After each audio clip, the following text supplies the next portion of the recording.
ಆಗಿರುವಾಗ ಪೇಷನ್ಸ್ ಅನ್ನೋದು ಇರಲೇ ಇಲ್ಲ. ನಾವು ಎಕ್ಸ್ಪೆಕ್ಟ್ ಮಾಡೋದು ತಪ್ಪು. ಇವಾಗ ಪಾಸಿಟಿವ್ ಫೀಲ್ ಬರುತ್ತೆ that I can do this ಅಂತ ಅಂದ್ರೆ ಐ ಕ್ಯಾನ್ ಡೂ ದಟ್. ಆಮೇಲೆ ಸ್ಟ್ರೆಸ್ ಪ್ರೆಷರ್ನ ಹ್ಯಾಂಡಲ್ ಮಾಡಿ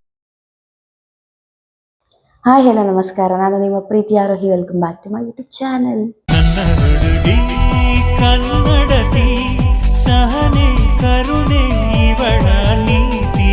teaching teaches you about people, patience, responsibility. Most importantly, it teaches about yourself. Teacher ಆಗಿ ನಾನು ಕಲ್ತಿರುವಂಥ 5 ಬಿಗ್ಗೆಸ್ಟ್ ಲೆಸನ್ಸ್ ಯಾವ್ದು ಗೊತ್ತಾ?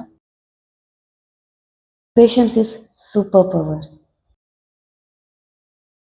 ಫಸ್ಟ್ ಆಫ್ ಆಲ್, ನಾನು ಆಸ್ ಅ ಸ್ಟೂಡೆಂಟ್ ಆಗಿರುವಾಗ ಪೇಷನ್ಸ್ ಅನ್ನೋದು ಇರಲೇ ಇಲ್ಲ. ಮನೇಲಿರುವಾಗ ಪೇಷನ್ಸ್ ಅನ್ನೋದು ಇರಲೇ ಇಲ್ಲ. ಎಲ್ಲದಕ್ಕೂ ಚಿಕ್ಕ ಪುಟ್ಟದಕ್ಕೂ ಇರಿಟೇಟ್ ಆಗ್ತಿದೆ, ಕಿರ್ಚಾಡ್ತಿದ್ದೆ. ಈ ತಾಳ್ಮೆ ಅನ್ನೋದೇ ಇರಲಿಲ್ಲ ನನ್ನ ಜೀವನದಲ್ಲಿ. ಬಟ್ ಟೀಚರ್ ಆದಮೇಲೆ ಸ್ಟೂಡೆಂಟ್ಸ್ನ ಹ್ಯಾಂಡಲ್ ಮಾಡೋದು, ನಮ್ಮ ಪ್ರಿನ್ಸಿಪಲ್, ಕೋಆರ್ಡಿನೇಟರ್, ಕೊಲೀಗ್ಸ್ ಏನು ಹೇಳ್ತಾರೆ ಅದನ್ನು ತಾಳ್ಮೆಯಿಂದ ಕೇಳೋದು ಕಲ್ತಿದ್ದೀನಿ. ಮಕ್ಕಳು ಮಾತಿಗೆ ತಾಳ್ಮೆಯಿಂದ ಕೇಳಿ ರೆಸ್ಪಾನ್ಸಿಬಲ್ ಟೀಚರಾಗಿ ನಾನು ಅವರಿಗೆ ರಿಪ್ಲೈ ಮಾಡಿ ಅವರ ಪ್ರಾಬ್ಲಮ್ನ ಸಾಲ್ವ್ ಮಾಡೋದು ಕಲ್ತಿದ್ದೀನಿ. So patience is super power. And ನಮಗೆ ಪ್ರತಿದಿನ ಸ್ಟೂಡೆಂಟ್ಸ್ ಡೌಟ್ಸ್ ಕೇಳ್ತಿರ್ತಾರೆ. ರಿಪೀಟಾಗಿ ನಾವು ಅವ್ರಿಗೆ ಎಕ್ಸ್ಪ್ಲೈನ್ ಮಾಡಬೇಕಾಗತ್ತೆ.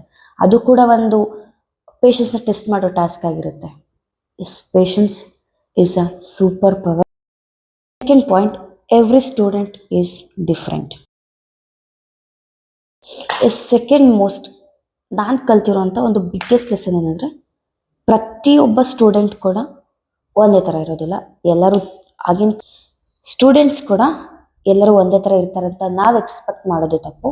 Even when I was in college ನನಗೆ ಗೊತ್ತಿತ್ತು. ಯಾಕಂದರೆ ನಾನು ಸೂಪರ್ ಆ್ಯಕ್ಟಿವ್ ಆಗಿರ್ಬೋದು, ಬಟ್ ನನ್ನ ಫ್ರೆಂಡ್ಸ್ ಸೈಲೆಂಟ್ ಆಗಿದ್ದು ಚೆನ್ನಾಗಿ ಓದ್ಬೋದು. ಅಥವಾ ನಾನು ಸೂಪರ್ ಆ್ಯಕ್ಟಿವ್ ಆಗಿದ್ದು ಚೆನ್ನಾಗಿ ಓದಿ, ನನ್ನ ಫ್ರೆಂಡ್ಸ್ ಸೈಲೆಂಟ್ ಆಗಿದ್ದು ಸ್ಪೋರ್ಟ್ಸಲ್ಲಿ ಚೆನ್ನಾಗಿರ್ಬೋದು. ಅದೇ ಥರ ಸ್ಟೂಡೆಂಟ್ಸಲ್ಲಿ ಕೂಡ ಒಬ್ಬ ಸ್ಟೂಡೆಂಟ್ ಫಸ್ಟ್ ರ್ಯಾಂಕ್ ತೆಗೆದ್ರೆ ಅವ್ನು ಸ್ಟಡೀಸಲ್ಲಿ ಇದ್ದಾನೆ ಅಂತ, ಬಟ್ ಇನ್ನೊಬ್ಬ ಸ್ಟೂಡೆಂಟ್ ಆ್ಯಾವ್ರೇಜ್ ಮಾರ್ಕ್ಸ್ ಅಥವಾ ಬಿಲೋ ಆ್ಯಾವ್ರೇಜ್ ಮಾರ್ಕ್ಸ್ ತೆಗೆದ್ರು ಮೇ ಬಿ ಸ್ಪೋರ್ಟ್ಸಲ್ಲಿ ಇರ್ತಾನೆ, ಸಿಂಗಿಂಗ್, ಡ್ಯಾನ್ಸಿಂಗ್ ಯಾವುದ್ರಲ್ಲೋ ಒಂದಿರ್ತಾನೆ. ಆ್ಯಸ್ ಅ ಟೀಚರ್ ನಾವು ಅದನ್ನು ಐಡೆಂಟಿಫೈ ಮಾಡಬೇಕು. ಆ್ಯಂಡ್ ಬಿಲೋ ಆ್ಯಾವ್ರೇಜ್ ಅಂತ ಹೇಳ್ದಲ್ಲ, ಆ ಥರ ಸ್ಟೂಡೆಂಟ್ಸಿಗೆ ನಾವು ಗೈಡ್ ಮಾಡಬೇಕನ್ನೋದು ಕೂಡ ನಾನು ಕಲಿತೆ. ಯಾರನ್ನು ಕೂಡ ನಾವು ಸಪ್ರೆಸ್ ಮಾಡಿ ನಿನ್ನ ಕೈಲಿ ಆಗಲ್ಲ ಅಂತ ಹೇಳೋ ಬದಲು yes you can do it ಅಂತ ಹೇಳ್ಬೋದು. ನಾನು ಕಲ್ತಿದ್ದೇನೆಂದರೆ, small words can make a big difference.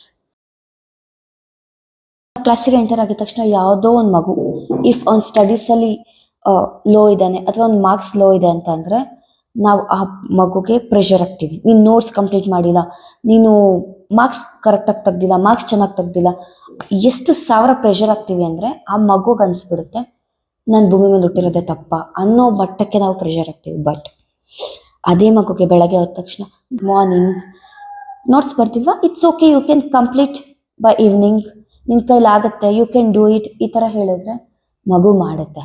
ಮಗುಗೆ ಪಾಸಿಟಿವ್ ಫೀಲ್ ಬರುತ್ತೆ ದಟ್ ಮ್ಯಾಮ್ ನನ್ನ ಬಿಲೀವ್ ಮಾಡ್ತಿದ್ದಾರೆ, ಸರ್ ನನ್ನ ಬಿಲೀವ್ ಮಾಡ್ತಿದ್ದಾರೆ, yes I can do it ಅನ್ನೋ ಒಂದು ಚಾಲೆಂಜ್ ಅವರಲ್ಲಿ ಬರುತ್ತೆ. Small word can make a big difference.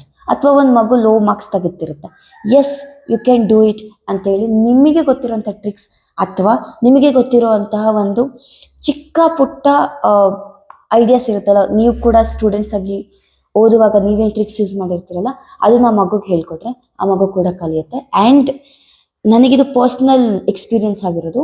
ನನ್ನ ಟ್ಯೂಷನಲ್ಲಿ ಬರ್ತಿದ್ದಂಥ ಮಕ್ಕಳು ಏನಿದ್ರು, ಅವ್ರು ಓದ್ತಿದ್ದ ಟ್ರಿಕ್ಸ್ ಅಥವಾ ಅವರು ಕಂಟಿನ್ಯೂಸ್ ಆಗಿ ಏನು ಓದ್ತಾ ಇದ್ರು, ಓದಿ ಮರ್ತೋಗ್ತಾ ಇದ್ರು. You know, like kids do by heart, so ಮರ್ತೋಗ್ತಾ ಇದ್ರು. ಬಟ್ ನಾನು ಹೇಳ್ಕೊಟ್ಟಿರೋಂಥ ಕೆಲವೊಂದು ಟ್ರಿಕ್ಸಿಂದ ಸೂಪರ್ ಪವರಿಂದ, ಐ ಮೀನ್ ಸೂಪರ್ ಪವರ್ ಥರ ಓದ್ತಾರೆ. ಈಗ you don't have to be perfect. Yes, as a teacher ನಾನು ಸ್ಟಾರ್ಟಿಂಗ್ ಹೋದಾಗ ನನಗೆ ಎಷ್ಟು ಪ್ರೆಷರ್ ತೊಗೋತಾ ಇದೆ ಅಂದರೆ, ಈಗ ನೆನ್ಸ್ಕೊಂಡ್ರು ಭಯ ಆಗುತ್ತೆ. ಎಸ್, ಆಬ್ವಿಯಸ್ಲಿ ಈಗಲೂ ಕೂಡ ಪ್ರೆಷರ್ ತೊಗೋತೀನಿ. I am new to this field. But starting ಡೇಸಲ್ಲಿ ತೊಗೊಳ್ತಾ ಇದ್ದಿದ್ದು ಪ್ರೆಷರ್, ನನಗೆ ಫೀವರ್ ಬರ್ತಾಯಿತ್ತು. ಸ್ಟ್ರೆಸ್ಸಿಂದ ನಾನು ಎಷ್ಟು ಅಳ್ತಿದ್ದೆ ಅಂತಂದರೆ, literally I can't do this ಅಂತ ಅಳ್ತಿದ್ದೆ. But I am very thankful to my coordinator, my principal and my colleagues ನನ್ನನ್ನು ಇಷ್ಟು ಸ್ಟ್ರಾಂಗ್ ಮಾಡಿದ್ದಕ್ಕೆ. Yes, come back to the point, you don't have to be a perfect. Yes, 100% ನಾನು ಹೋಗಿ ಕ್ಲಾಸಲ್ಲಿ ನಾನು teach ಮಾಡ್ತೀನಿ, ಸ್ಟೂಡೆಂಟ್ಸ್ನ ಕಂಟ್ರೋಲ್ ಮಾಡ್ತೀನಿ, ನೋಟ್ಸ್ ಕೊಡ್ತೀನಿ. ನೋ, ಹಾಗಲ್ಲ. ಪ್ರತಿದಿನನೂ 100% ಪರ್ಫೆಕ್ಟ್ ಆಗಿರೋದು ಆಗೋದಿಲ್ಲ. ಎಸ್, 100% ಪರ್ಫೆಕ್ಟ್ ಆಗಿಲ್ಲ ಅಂದ್ರೂ ಪರವಾಗಿಲ್ಲ.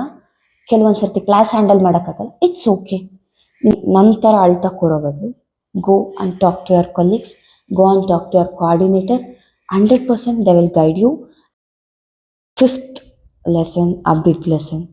Teaching is also a learning. Yes, teaching also a learning. ಹೇಗೆ? First of all teaching, yes, teaching also teaching. ಹೇಗೆ? ಫಸ್ಟ್ ಆಫ್ ಆಲ್ ಟೀಚಿಂಗ್ ನನಗೆ ಕಲಿಸಿದ್ದು ಪೇಷನ್ಸ್. ಹೇಳಿದೆ ಅಲ್ವಾ, ಪೇಷನ್ಸಿಂದ ಇದ್ದವಳಲ್ಲ, ನನಗೆ ಪೇಷನ್ಸ್ ಕಲಿಸ್ತು. And every day is a new learning day ಅನ್ನೋದು ಕಲಿತೆ. ಪ್ರತಿದಿನ ಏನಾದರೂ ಒಂದು ಹೊಸದು ಕಲಿತಿರ್ತೀನಿ. ಆ್ಯಸ್ ಐ ಸೆಡ್, ನನಗೆ 100% ಇರಬೇಕು ಅಂತ ಪ್ರೆಷರ್ ಆಗ್ತಿದ್ದವಳು. Yes, it's okay to be a normal, to be not 100% for a day ಅನ್ನೋದನ್ನ ಕೂಡ ಕಲಿತೆ. ಆ್ಯಂಡ್ ನನ್ನ ಸ್ಟೂಡೆಂಟ್ಸ್ ನನಗೆ ಕಲಿಸಿದ್ದೇನೆಂದರೆ, ತಲೆ ಮೇಲೆ 1000 ಪ್ರೆಷರ್ ಇರಲಿ, ಒಂದು ಬೆಟ್ಟದಷ್ಟು ಪ್ರೆಷರ್ ಇದ್ದರು 1 ಸೆಕೆಂಡ್ ರಿಲ್ಯಾಕ್ಸ್ ಆಗಿ ಒಂದು ಲಾಂಗ್ ಬ್ರೀತ್ ಇನ್ ಬ್ರೀತ್ ಔಟ್ ಮಾಡಿ, ಐ ಕ್ಯಾನ್ ಡೂ ದಿಸ್ ಅಂತಂದರೆ ಐ ಕ್ಯಾನ್ ಡೂ ದಟ್ ಅನ್ನೋದನ್ನ ನನ್ನ ಮಕ್ಕಳು ಹೇಳ್ಕೊಟ್ಟಿದ್ದು. ಹೇಗೆ ಅಂತಂದರೆ, ನಮ್ಮ ಸ್ಕೂಲಲ್ಲಿ ಕಂಬೈನ್ಡ್ ಕ್ಲಾಸಸ್ನ ಮಾಡಿದ್ರೆ 60 ಮೆಂಬರ್ಸ್ ಇರ್ತಾರೆ. And 60 different kind of mind ಸೆಟ್ನ ಒಂದೇ ಸರ್ತಿ ಕಂಟ್ರೋಲ್ ಮಾಡೋದು, it's a big challenging task. ನಾನು ನೋಡಿದ್ದು, ಎಂಥ ಎಕ್ಸ್ಪೀರಿಯನ್ಸ್ ಟೀಚರ್ಸ್ ಇದ್ದರು 1 ಸೆಕೆಂಡ್ ಅವ್ರಿಗೆ ಕನ್ಫ್ಯೂಷನ್ ಆಗುತ್ತೆ, ನಾವು ಕ್ಲಾಸ್ ರೂಮಲ್ಲಿ ಇದ್ದೀವ ಅಥವಾ ಮಾರ್ಕೆಟಲ್ಲಿ ಇದ್ದೀವ ಅಂತ. ಅಷ್ಟು ಕಿರ್ಚಾಡ್ತಾರೆ. ಆ ಟೈಮಲ್ಲಿ ಸ್ಟ್ರೆಸ್, ಪ್ರೆಷರ್ನ ಹ್ಯಾಂಡಲ್ ಮಾಡೋದನ್ನ ಹೇಳ್ಕೊಟ್ಟಿದ್ದೆ ನಮ್ಮ ಮಕ್ಕಳು. ಜಸ್ಟ್ ಹೋಗ್ತಿದ್ದೆ, ಸ್ಟೂಡೆಂಟ್ಸ್ ಇಷ್ಟೇ. Thank you so much for watching my video. Please don't forget to like, share, subscribe, comment. ನಾನು ನಿಮ್ಮ ಪ್ರೀತಿ ಆರೋಹಿ. ತಾತಾ, ಬಾಯ್.